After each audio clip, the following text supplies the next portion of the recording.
So those are the basics, right? Barbell, weights, rack, bench, platform. That's the equipment that you need. Chalk to lift with, and then your actual personal equipment. You absolutely need shoes and belt. You're listening to Barbell Logic, brought to you by Barbell Logic Online Coaching, where each week we take a systematic walk through strength training and the refining power of voluntary hardship.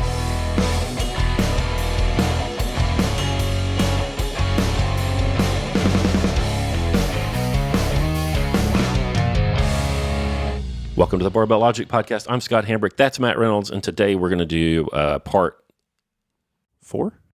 I don't know. Of our Getting Started program. We're going to talk today about the equipment that you need to bring to the gym or have at the gym in order to do our program, the 4 big barbell lifts. Or how about best yet, we are the anti-gym. You should have your own gym. We don't want you going to a gym. I'm going to shoot you straight. Why not? Because gyms are full of ridiculousness, and everybody knows it. Like, my mom knows it, and my grandpa knows it, and they don't know anything about this stuff, but they know that gyms are full of crap, right? They know that what is going on at gyms full of purple treadmills is not what changes your life for the better. And so some people don't have an option, right? Some of you live in cities, and you live in an apartment, and you don't have an extra bedroom or a garage or a basement to have your own gym. But if you do have the opportunity to have your own gym, the number of excellent equipment manufacturers now in the United States that has really just exploded over the last 5 to 10 years has made it so that it's very economical to purchase your own home gym equipment and then train at your home and make it part of your lifestyle at your home.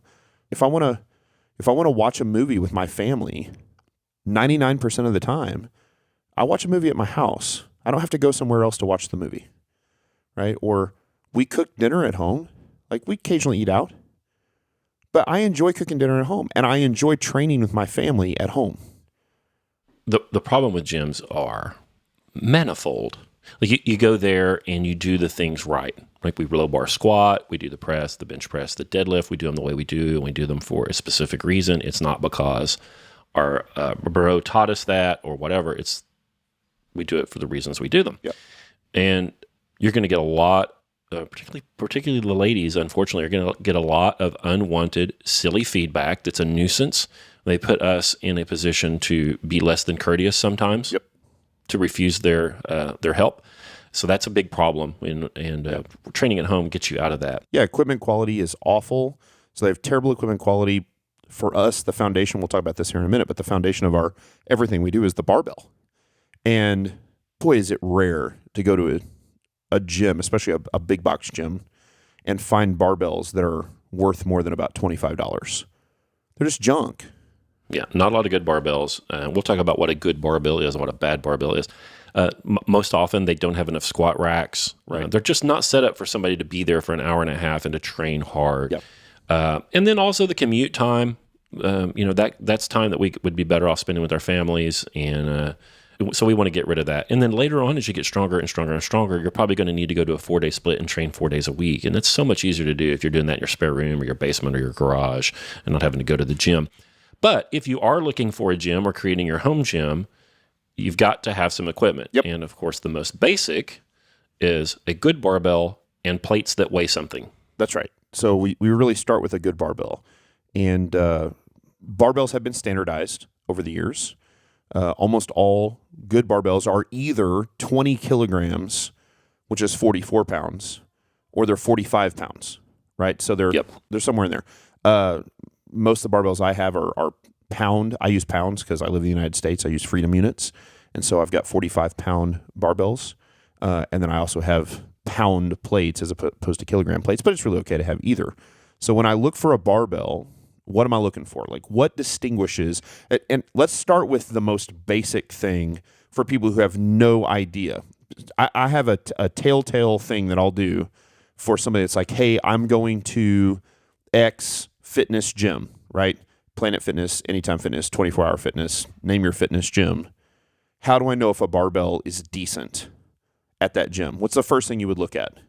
The first thing I would look at is I would look at the end of the sleeve and see if it had a hex nut in there. If it's got a hex nut in there, it's not, or a hex bolt, Allen bolt, it's not a good one. That's exactly right. So you look at the very end of the barbell, the very end of the sleeve, and if it's got a hex nut on the end, it's junk. Now, if it doesn't necessarily mean it's good, but it at least passed the hex nut test. But what you'll find is that the vast majority of them have hex nuts in them. And so that means that they are not a bushing barbell or a bearing barbell, right? So good barbells have sleeves that spin, sleeves that rotate. Is rotate the right word? Spin, rotate, turn about an axis. Yeah. How do they know are there easy ways to tell that a bar is a bushing bar? So typically a bushing bar is going to be a pretty solid bar, and those bars are going to run somewhere in the ballpark of $300 for retail price. That could be anywhere from $200 to $500, but $300 is kind of a general middle ground. And they'll have a bushing system. And so what does that bushing system look like? Good barbells. Well, if you go to a gym and it has Rogue or York barbells, you're going to be okay. Rogue and York both make some basic barbells that aren't my favorite, but even their worst bars are going to be better than any of those that have the Allen bolt in Allen screw in the end of the sleeve. If the barbells have snap rings on the end of the sleeve or a roll pin driven into to hold the sleeve on, you're looking at a little bit better quality bar. You can look on the inside of the sleeve. The part of the sleeve that's closer to your hands, and you can typically see if there's a bronze bushing there. Yep. It'll be right, so the sleeve will be chrome and the bushing will be brass or bronze or some other. It'll look like a little bronze ring, like a wedding ring that goes around the barbell. That's like between the barbell and the sleeve itself, and that's the bushing, and that helps the bar spin and remain true. So a fine barbell, a good barbell, is going to be probably raw steel.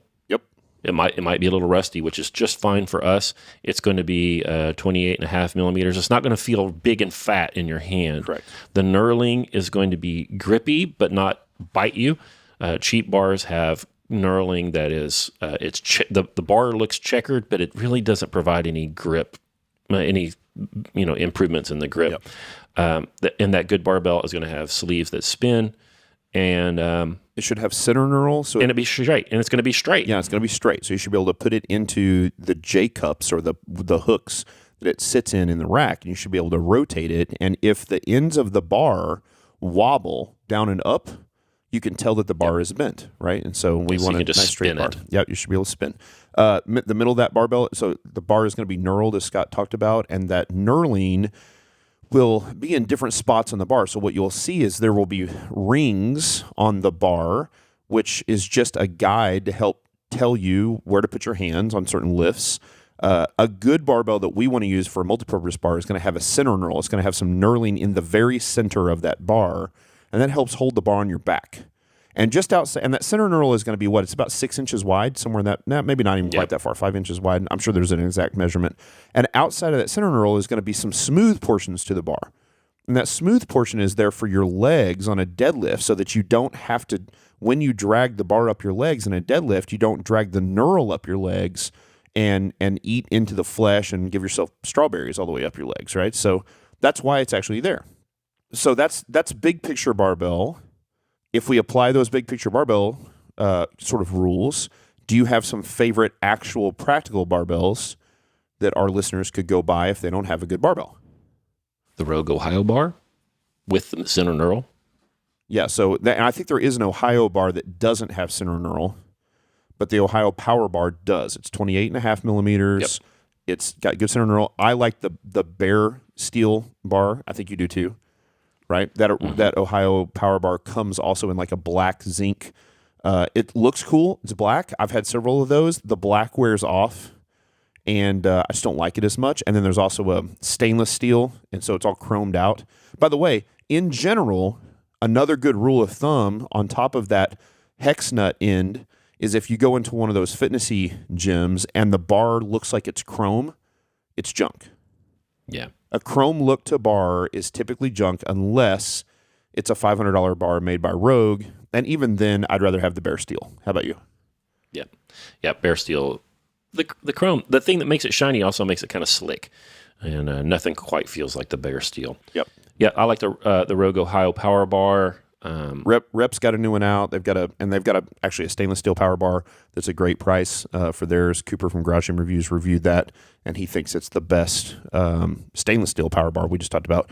We like the bare steel a little bit better, but that stainless steel power bar, good price there. Everything that Rep Fitness. What's it called? I think it's just called the Rep stainless steel power bar. I think it's maybe their second version, like V2, and I think it runs like $379 or something. It's stainless steel. The Rogue Ohio bar that's bare steel, I think, is $265 right now, and this will come out before Black Friday.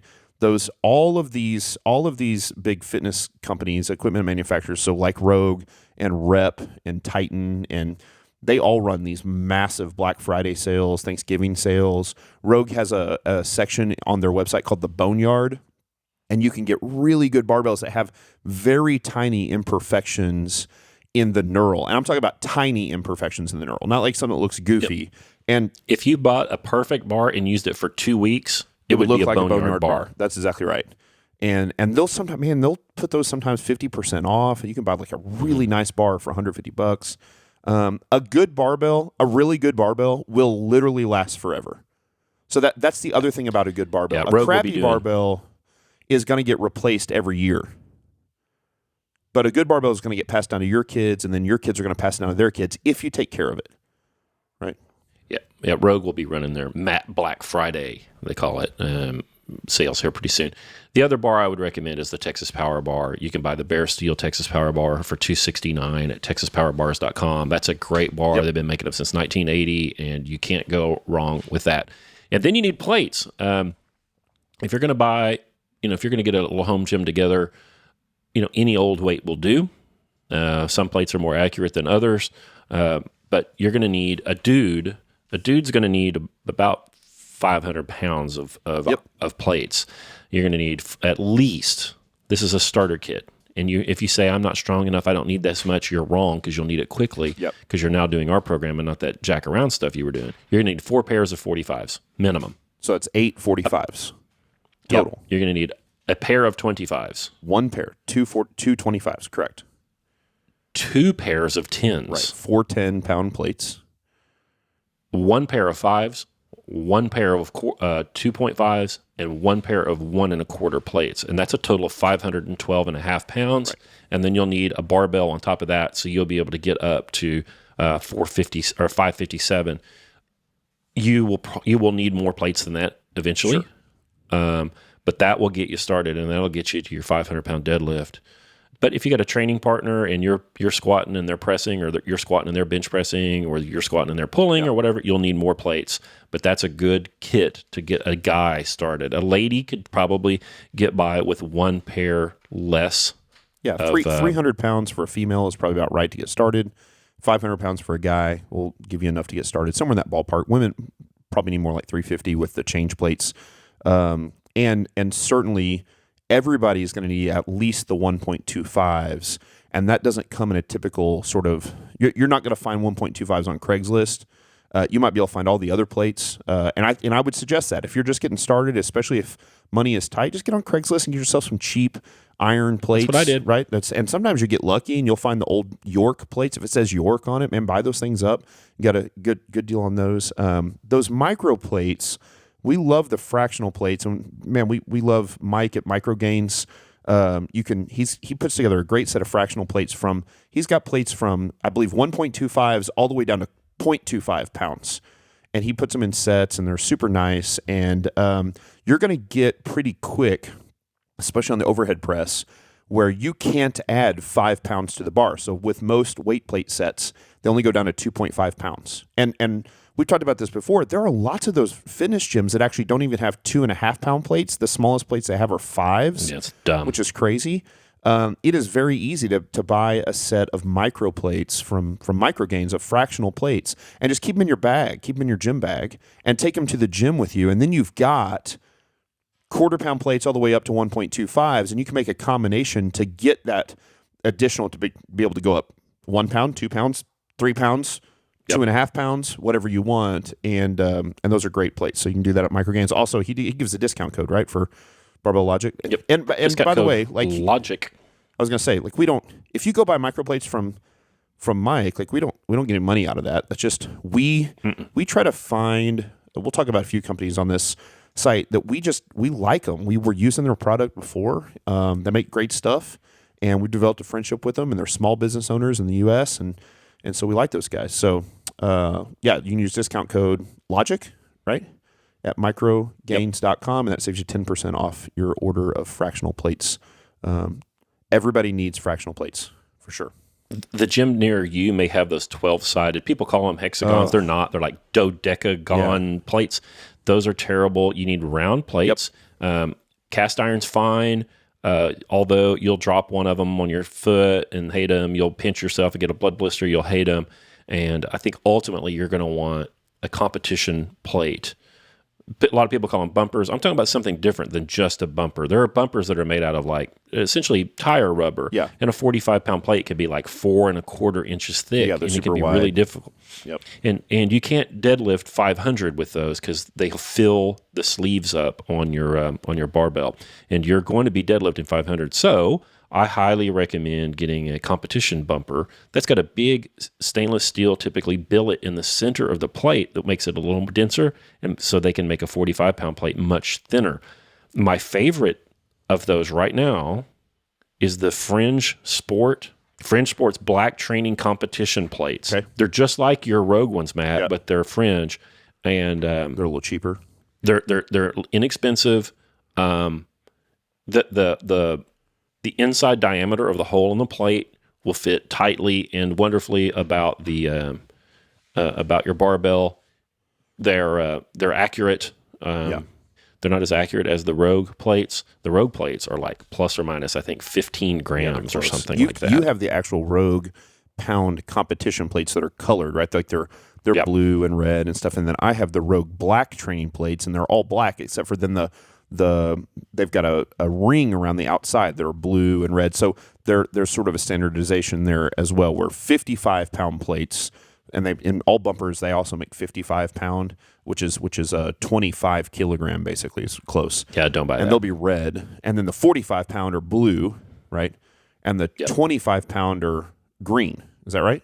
I think that's right. Yep. And that's the way it typically works for bumper plates. I love bumper plates. I have used iron plates my whole life. And have converted over the last several years to bumper plates. Here's why I like them at home. They're quiet. They don't ruin your platform as fast. If you buy a nice set, they'll last forever. You're not going to smash your finger with them. You're not going to give yourself blood blisters. You have a much less chance of dropping them on your toe. But again, for purposes of price and economy, if you're on a tight budget, the place to save money is in plates. And then if you want to be anal about it, just weigh those plates. Get yourself a nice scale, which is pretty cheap, and you can weigh the plates, and you can just mark on the plates what they weigh. Because sometimes those kind of pig iron plates, they could vary. A 45-pound plate could be anywhere from, they could vary 3 or 4 pounds, like 41, 42 up to 47, 48, which isn't that big of a deal as long as you've got 2 of them on each side that both weigh 47 or 48. But if you got a 41 on one side and a 48 on the other, or you're trying to press the thing.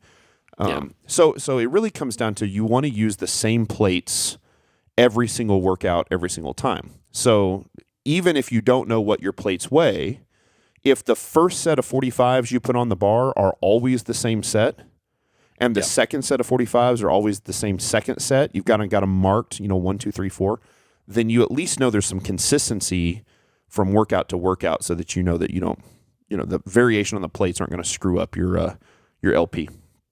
The barbell, we've talked about the barbell and the plates a lot because that's really kind of maybe the most important thing. Get a good barbell. If you're going to spend money, go deluxe there. Yep. If you're going to save money or scrimp or whatever, be frugal with the plates. Next, we've got to have a rack. Yep. You need a rack that you can have safeties on. Yep. I really want a rack that you can hang safeties or a hook at above your head. Yep. Because eventually I may want you to do press lockouts or something where the barbell is going to have to be racked at a very high position.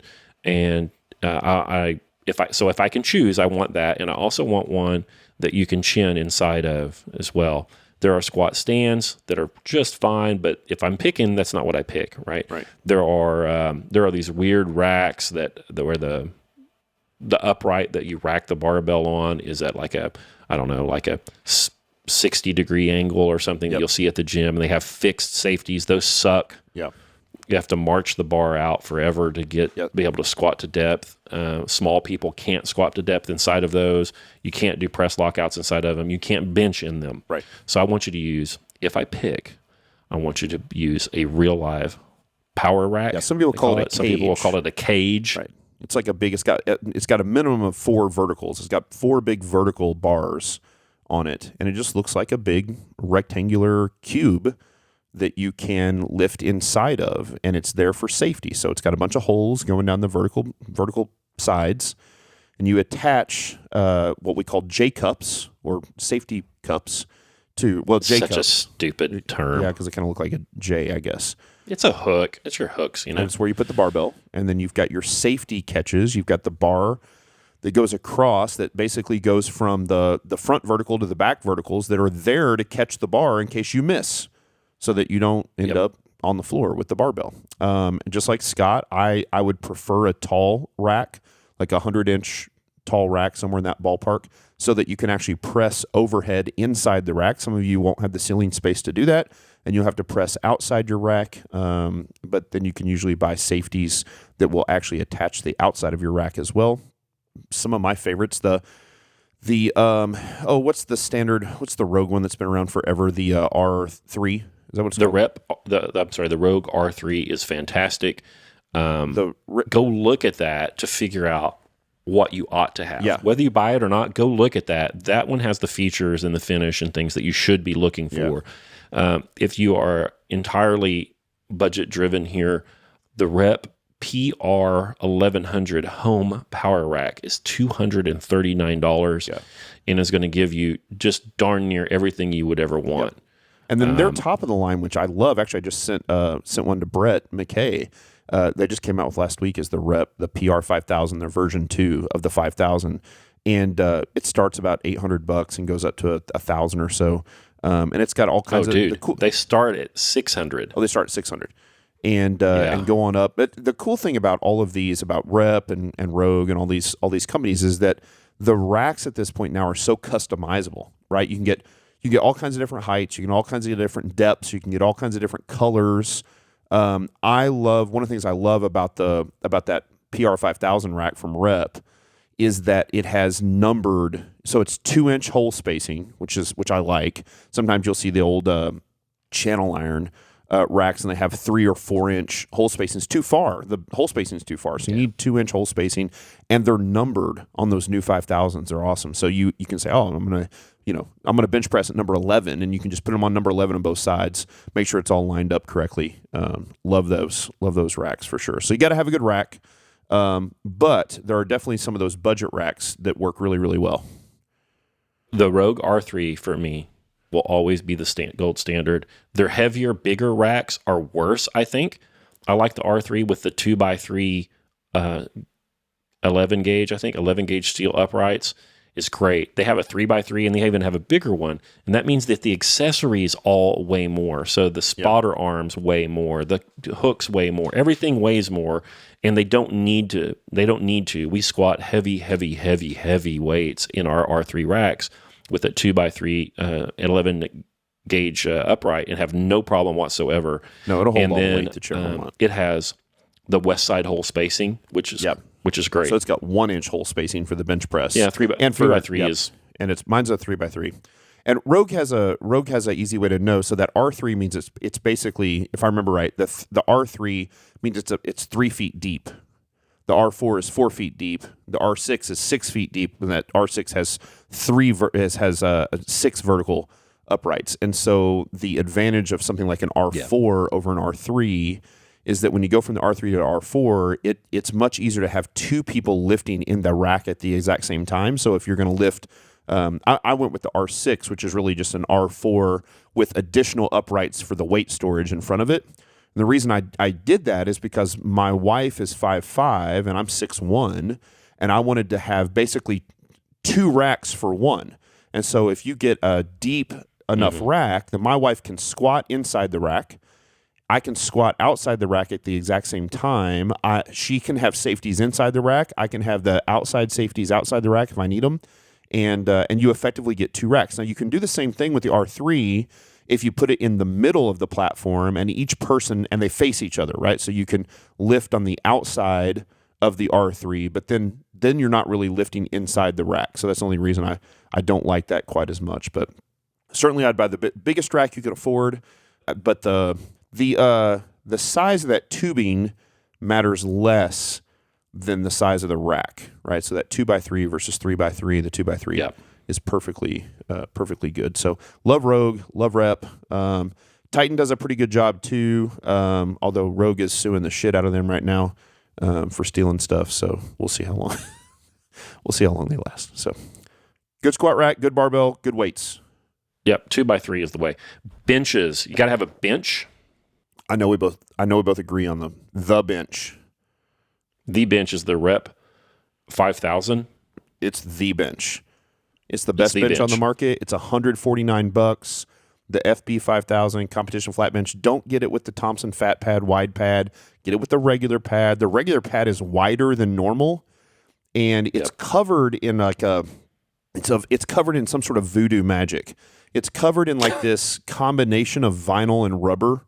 It's not exactly rubber, but it's not exactly vinyl. It's like if rubber and vinyl had a baby, and then they wrap this bench. It's like some awesome sort of marine upholstery that you would put on a boat or something. I don't know, but it's more the surface is very good. Than that marine. Yeah, it's real sticky. You don't scoot down the bench.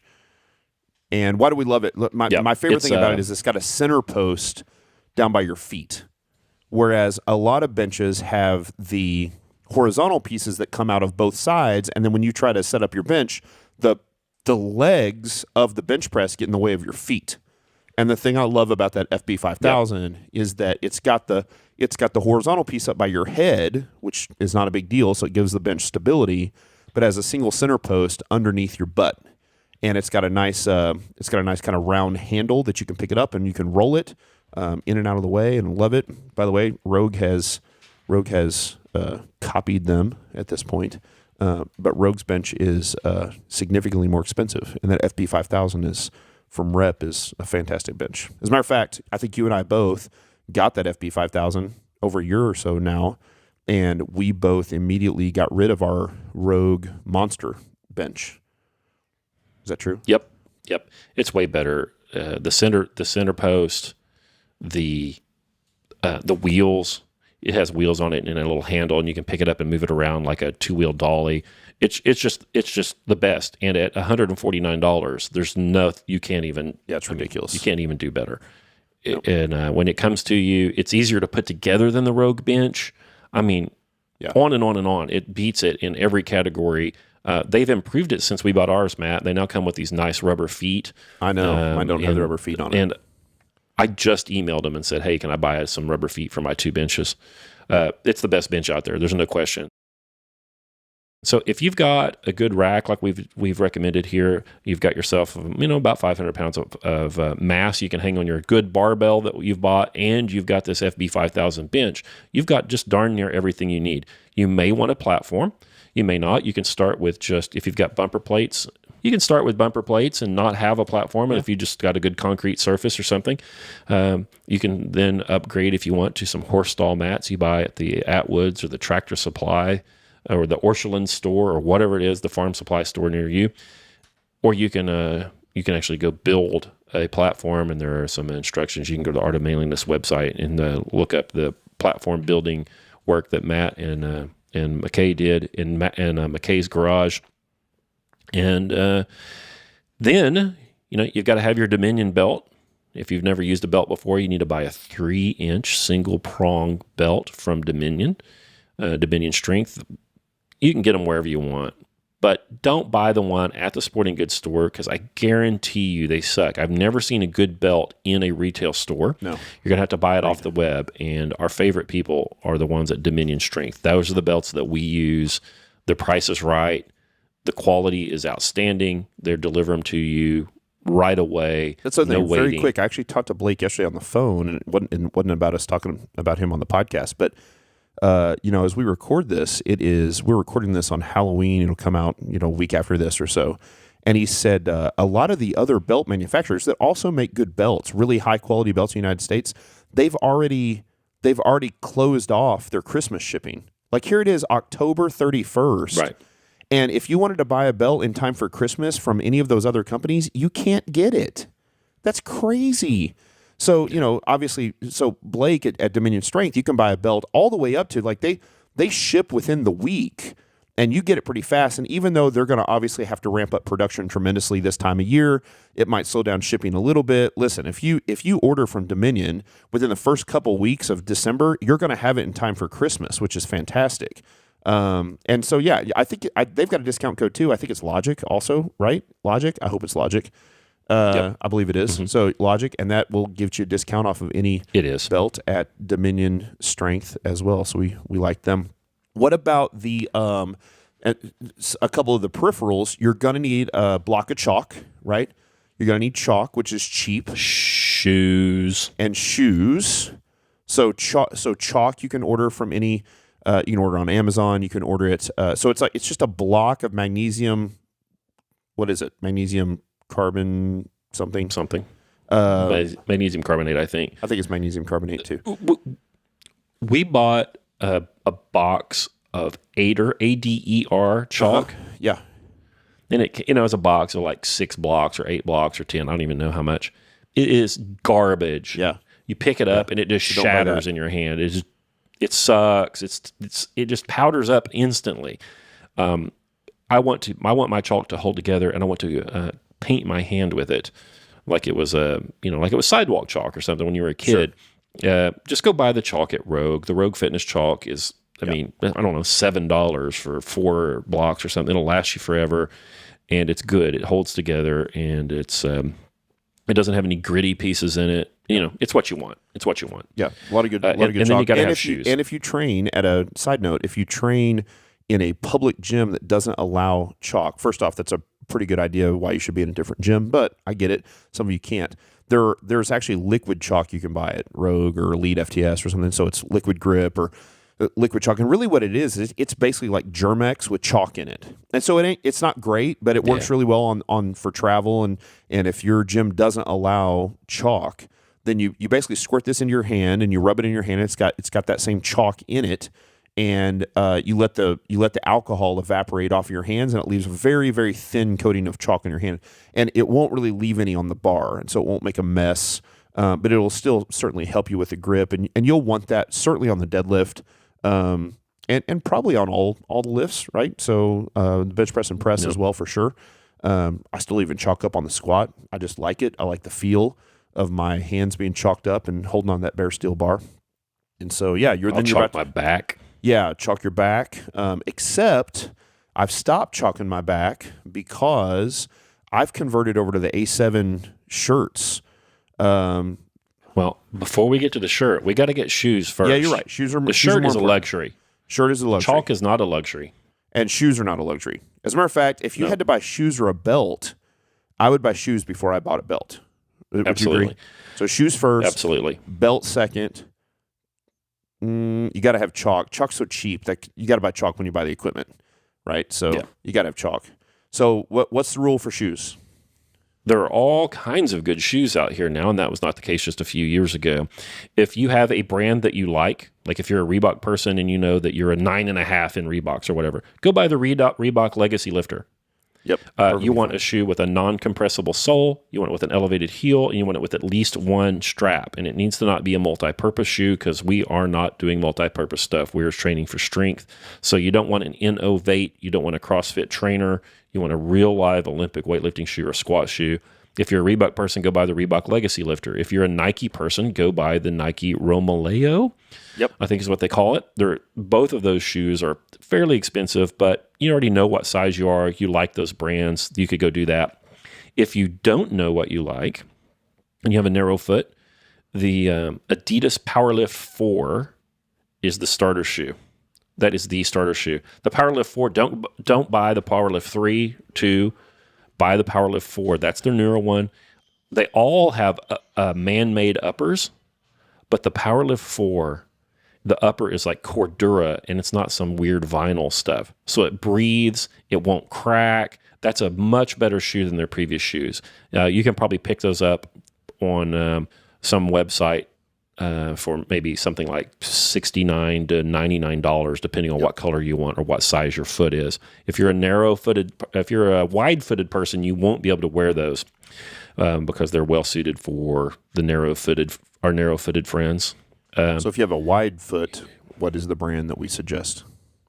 I love the Rogue Classic Do-Win. Yeah, me too.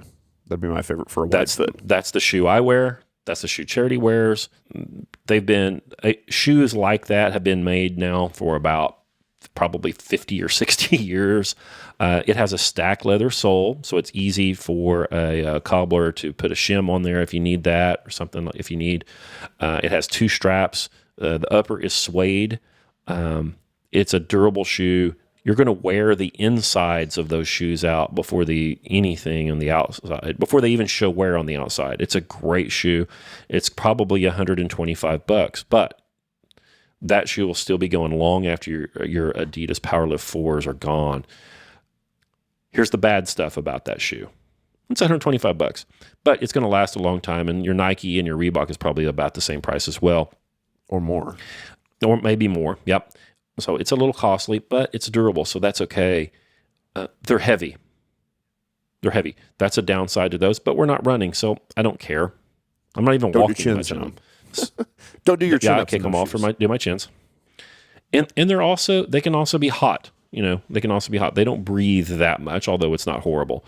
So you may, if you get mad when your feet are hot, you may not like that. But I think they're great, and even though they have a few negatives, I just wanted to say what those were. Even though they have a few negatives, that's no question my shoe and will be for a long time. They quit making them for a while, and it made me very sad. And the day I saw they were there, I bought 3 pairs. Nice. Yep. Yeah. The general rule is, so if to sum all this up, is that Adidas, Nike, Rogue, Do-Win, and Reebok really don't make a bad weightlifting shoe. As long as you don't, Reebok has 1 or 2 out there that are like a combo CrossFit weightlifting shoe. Don't get that. But if you get a shoe that's called a lifter shoe, a weightlifting shoe, a powerlifting shoe from one of those companies, it's got that raised heel, it's got the flat sole. You really can't go wrong there. Any of those would be perfectly acceptable, and they are so much better than wearing a tennis shoe. Right, especially a squishy tennis shoe, a Nike Air with like an air bubble underneath it. It's just ridiculous. I mean, right? So we're trying to be stable and solid against the floor, because what strength training is force production. We've got a barbell on our back. We're trying to actually push force into the floor to raise the barbell. And so to have a squishy shoe, the very reason a shoe is squishy for running, right, is it's like its own little kind of suspension system for your feet, is exactly why we don't want it for squatting and deadlifting and pressing and bench pressing. And you should actually probably wear these shoes on all 4 of those lifts. That'd be a great place to start. There are reasons down the line to maybe change and wear a different shoe on a deadlift or a bench press, but in the beginning, for the first 6 months, year, and maybe forever, you can wear that pair of shoes for all 4 of those big lifts. Certainly. Yep, the virtues of the shoe are the sole's non-compressible, so it's not squishy like Matt said. When you have your body weight plus several hundred pounds on your back and the shoe squishes underneath you, it messes up. It makes it hard to control your center of gravity. The thing has an elevated heel, and because it has the elevated heel, when you squat down in the hole, it makes your knee go out to the right spot and lets us use the right muscles as you come up off the ground. So you want that elevated heel. And because it has the elevated heel and your squat's really, really heavy on your back, if you didn't do something, your foot would slide down that inclined plane that the shoe makes and just bunch up down in the toe box. So you have to strap your foot to the sole of the shoe to keep your foot from sliding down. So they'll have straps. And I like to wear 2 straps, although a properly placed single strap shoe is mighty fine. It'll keep your foot from sliding down into the toe box and bunching up down there in the bottom. And it also will compress and all the bones and the arch of your foot across the arch of the shoe, and gives you some support. So that's what you wear want pretty there. tight, right? So it's a similar. So if you ever played in any other sports you played, I mean, you think about if you've ever worn like football cleats or baseball cleats or something, you don't want them flopping around on your foot. And it's the same thing here with this. This is a sport shoe, and so we tie it tight, right? We put that strap on tight. I actually don't. Since I have the double strap, I don't tie them too tight. I can snug just like I would a regular shoe. Me too. Yeah. And then I strap them down. Yeah. So I'll pull the laces tight across the top of my foot, relatively tight, but then I don't tie that knot tight because I don't want it really tight around my ankle. I want it just tight across the top of my foot. And then, of course, for me, I only have one strap. Yeah. I have the old Adidas Power Perfect 2s, which I love, but they're hard to get your hands on now. But they're a single strap shoe, and so I'll make the laces. But have you got some? What's the? Is it the Leistungs, the Leistungs that have the dial that cranks in like click click click click with the knob, and it cranks it tight. So they got all kinds of like gimmicky stuff out there that works just fine. Just don't show up wearing your Nike Shocks to try to squat in. Shocks would be that's a shock system. That would be ridiculous. So those are the basics, right?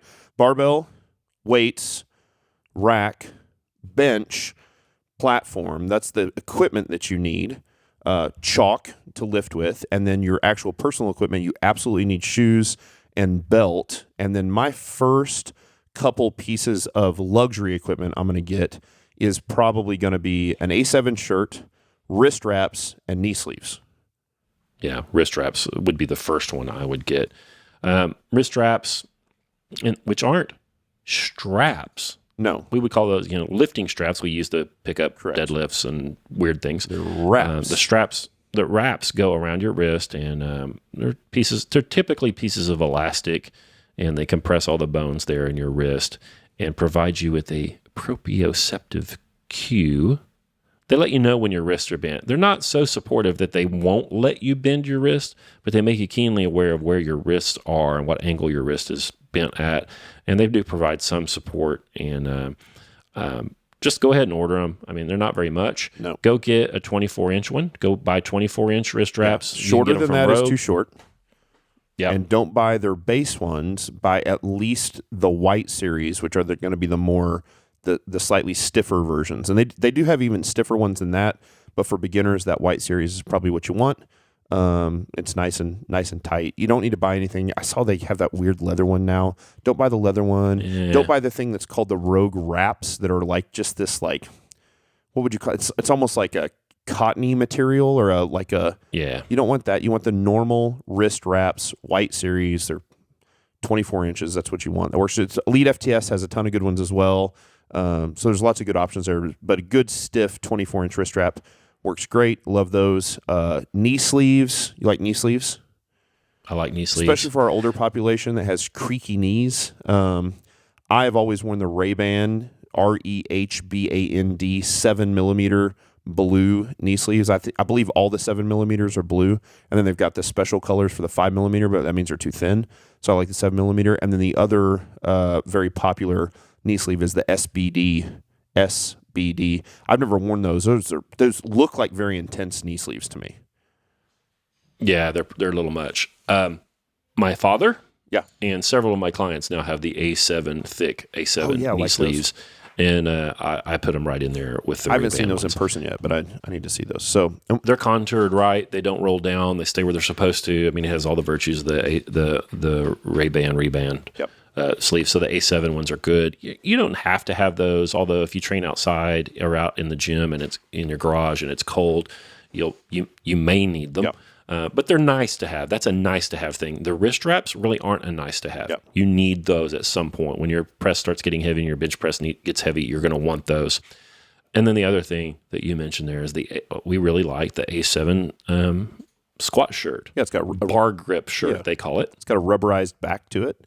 Little. I don't know. Somehow they've magically attached little rubber swirls basically on the back of your t-shirt. It's just a cotton t-shirt with nice rubbery sticky back, and it helps keep the bar in place on your back. So that's a luxury, but it's amazing how often I notice people wearing things that I would say are inappropriate for their lifting. Not inappropriate because they're scandalous or anything, but I had a new client today. Guy's probably 40.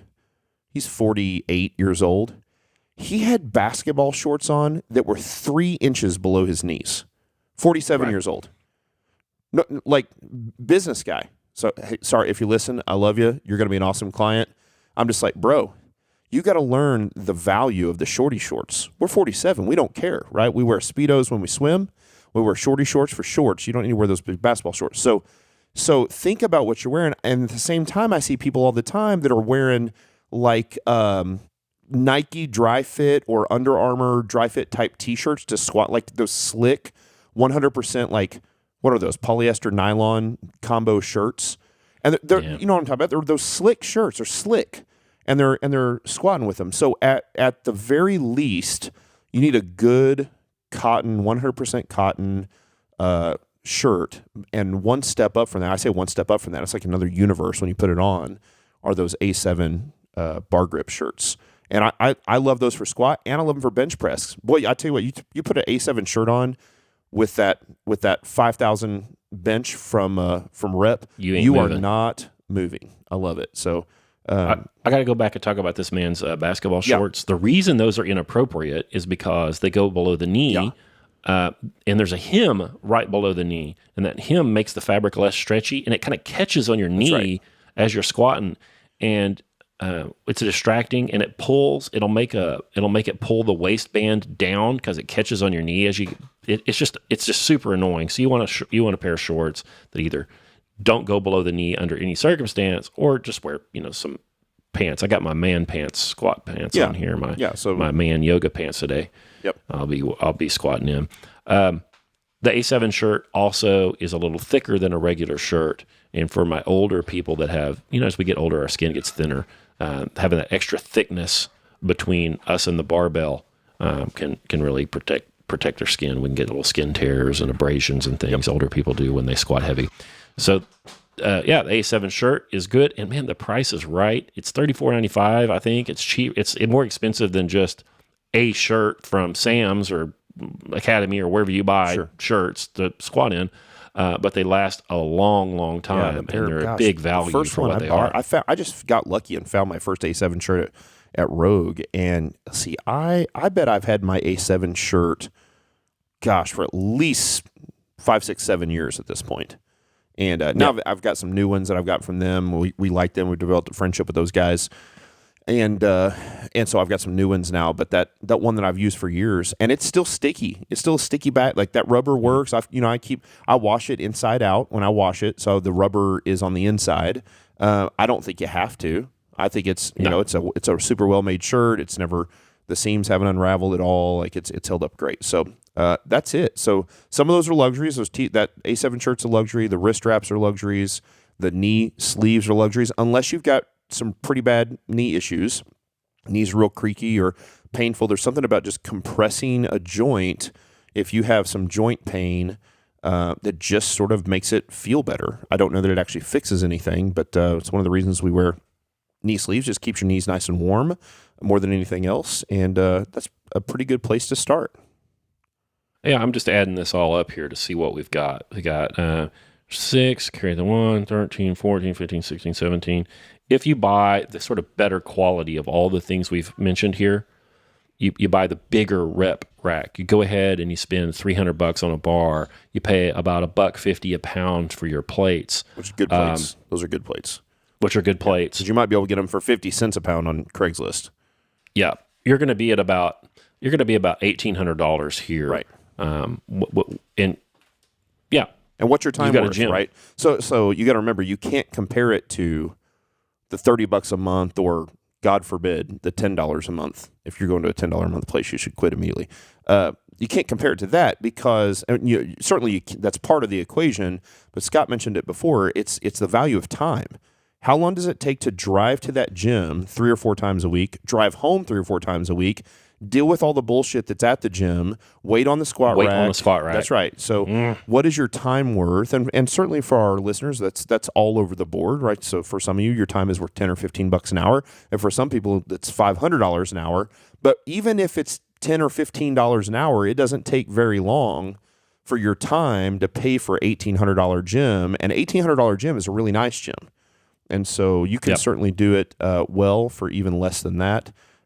It's and then it's part of your it's sort of part of your culture of your home. It's something that you do. We don't have, Scott and I don't, and most of our listeners don't have man caves where we hang up jerseys on the wall, and we don't have pool tables and ping pong tables and poker tables and big screen TVs and places where we watch football games. Like we have libraries and whiskey collections. And gyms. We don't do the man cave. That is that's stuff that controlled opposition has done to put us in a controlled environment and to alienate us from the rest of our home. That's right. Think about it. That's right. Don't at me. Right. We used to have studies. Well, we do have studies, you and I. Yep. And so, if you got a man cave, throw all that shit out, quit worshiping these other athletes, become an athlete on your own of both the mind and the body. Put a gym in there or a bunch of shelves and put some books in that room. How about both? That'd be cool. Have you seen any of those? As a matter of fact, if you have, I would love to see if you have pictures of a gym/study. You've got a squat rack platform and books on the wall. That'd be cool to see. I'd like to see those pictures. Send those to us. Well, there's another Barbell Logic podcast. I hope this is helping you get started. We went a little longer on this one than I thought we would, but the essentials are a good bar. Any rack that keeps the stuff from falling on you. Plates that weigh something. You need good shoes that are purpose-built for our sport, and you need a good belt. And then from there, everything else is gravy. Oh, and a bench. And after that, everything else is gravy and just makes our sport a little more pleasant and makes your work a little bit easier.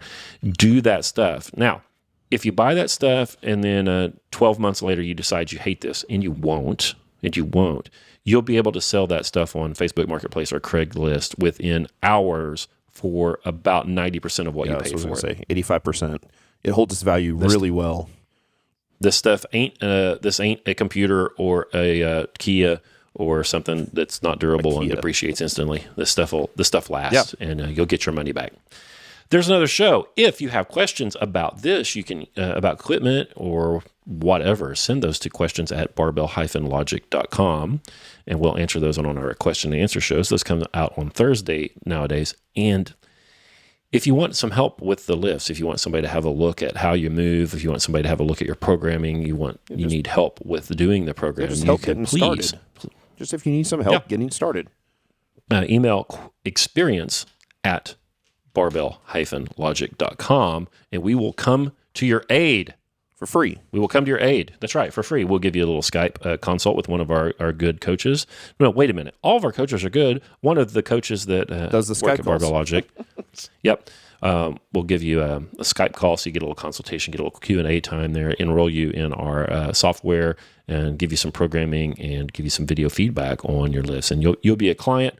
We'll give you a little taste. Yeah, no strings attached.